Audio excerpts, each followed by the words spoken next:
मोहम्मद यासीन जिला vice chairman minority. देखो बंद तो बहु मात्रा सफल लोक समर्थन भी बहुत मिली जोटा आम आशा कर किंतु यही डबल इंजिन सरकार अपारगता जो लोक आज आम समर्थन बाहर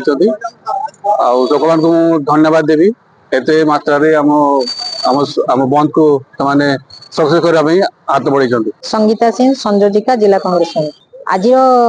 आंदोलन टा आम जड़े कांग्रेस कर्मी हिसाब रे जड़े नारी हिसाब रे मु कहबी संपूर्ण भाव में सफल होती कारण जे एटा होची महिला सम्मान और स्वाभिमान प्रश्न जेतले ओडिशा राज्यर बालेश्वर जिलार फकीरमोहन स्वयं शासित महाविद्यालय जड़े छात्री सौम्याश्री बिसी जेतले पेट्रोल ढाली निजर सुरक्षा एवं निजर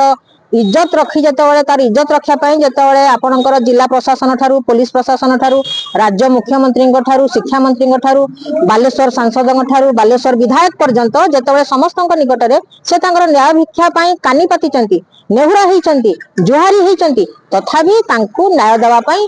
ए ओडिशा राज्यर बीजेपी सरकार डबल इंजिन सरकार संपूर्ण भाव में विफलता प्रकाश करते ताहार प्रतिवाद स्वरूप आज ओडिशा प्रदेश कांग्रेस कमिटी सभापति माननीय श्रीयुक्त भक्तचरण दास का आह्वान क्रमे महिला समाज सुरक्षा नारी जातिर सुरक्षा नारी जातिर सम्मान और स्वाभिमान को बंचाई रखा आज ओडिशा बंद कार्यक्रम मु कहि केन्दुझर भाषी हिसाब रे केन्दुझर जिलावासी संपूर्ण भाव में ओडिशा बंद को सहयोग और समर्थन हाथ बढ़ाई।